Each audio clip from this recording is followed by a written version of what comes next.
Puspitasari dalam Tips Today. Traders, sekarang saya sudah bersama Bapak Yoke S. Endarto. Apa kabar Pak Yoke? Baik, apa kabar ya? Apa kabar traders? Baik. Sekarang Pak Yoke akan membagi tips untuk Anda para traders dimanapun Anda berada. Nah, Pak Yoke, untuk para traders sekarang ada tips apa yang mau dibagi? Baik, ya, terima kasih. Kalau traders, ini menarik sekali. Minggu lalu kita mendengar berita yang cukup mengejutkan, yaitu bangkrutnya Detroit. Saya berusaha mengumpulkan fakta-fakta yang ada tentang kebangkrutan Detroit ini.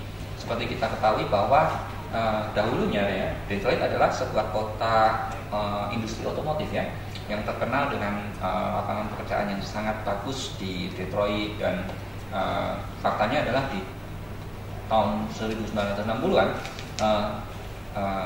Detroit adalah kota dengan penduduk yang memiliki penghasilan tertinggi di seluruh Amerika. Okay. Di tahun 1950 ada sekitar 1,8 juta jiwa penduduk di sana. Hari ini cuma ada 700. Jadi berkurang itu? Ya, ini banyak penduduk moving out, sudah nggak mau tinggal di Detroit lagi karena memang saat ini Detroit sedang mengalami masa-masa terburuknya. Kita lihat faktanya bahwa di tahun 1950 itu, di mana 1,8 juta jiwa penduduk, ada 296 atau sekitaran 300.000 lapangan pekerjaan di industrial, ya, kota industri otomotif tadi, dan sekarang hanya sekitaran 27.000. Jadi ini di bawah dari 10%-nya dari tahun 50-an. Oke. Saat ini di Detroit ada sekitaran 78.000 rumah hantu, rumah dibiarkan kosong. Ya. Sehingga membuat harga rumah di Detroit sekarang bahkan dijual sama orang di bawah $500. Ya. Coba kita tanyakan ke traders berapa harga rumah di Jakarta. Satu tanah 1 kali 1 itu baru $500, Pak. Ya, harga tanahnya 1 meter persegi sudah nggak dapat 5 juta rupiah. Jadi sedemikian parahnya Detroit sehingga sepertiga dari luas Detroit itu sendiri sudah tidak berpenghuni. Kemudian setengah dari penduduk Detroit yang sebenarnya angkatan kerja di atas 16 tahun itu adalah angkatan kerja, mereka menganggur. 60% anak-anak yang tinggal di Detroit hidup dalam kemiskinan. Ya, yang dahulunya Detroit adalah kota industri otomotif.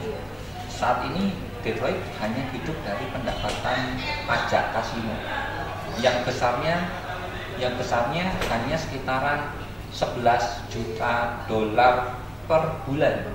Ini bahkan tidak cukup untuk mendanai satu kota madya di Jakarta. Mungkin Jakarta Barat sudah nggak cukup ini $11 juta.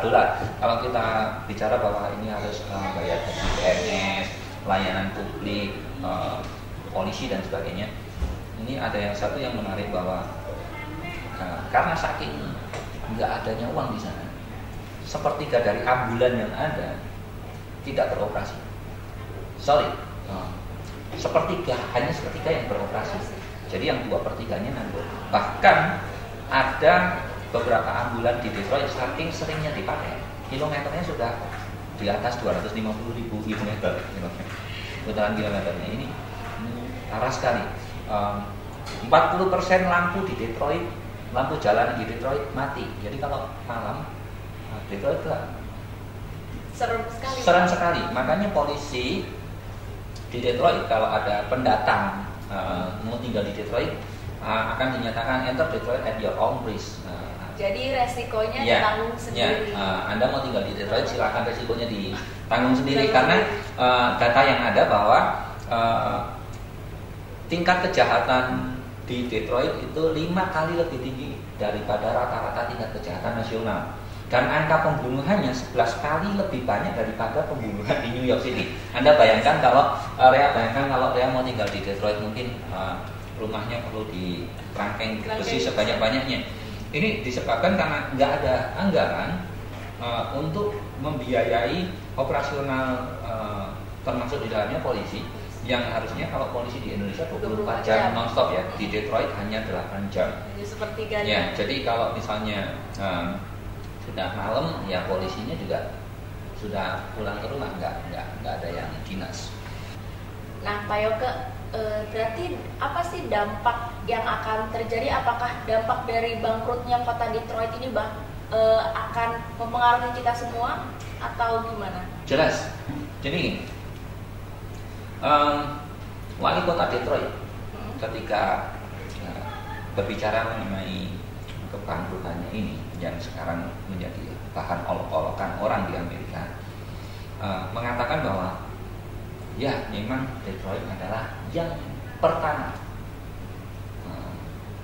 dipublikasikan bangkrut, tetapi yang jelas Detroit bukan yang terakhir. Berarti bakalan ada kota-kota selanjutnya yang jelas akan bangkrut. Kita punya beberapa data bahwa kota-kota di Amerika banyak yang ditinggalkan penduduknya seperti yang terjadi di Detroit. Bahkan ada yang lebih parah. Trader akan melihat nanti bahwa penyakit yang ada di Detroit ini, penyakit kebangkrutan ini akan menyebar ke beberapa negara bagian lain di Amerika. Nah, pertanyaannya adalah dengan adanya kejadian seperti ini, masihkah kita bisa percaya terhadap pemerintahan Amerika, the United States of America?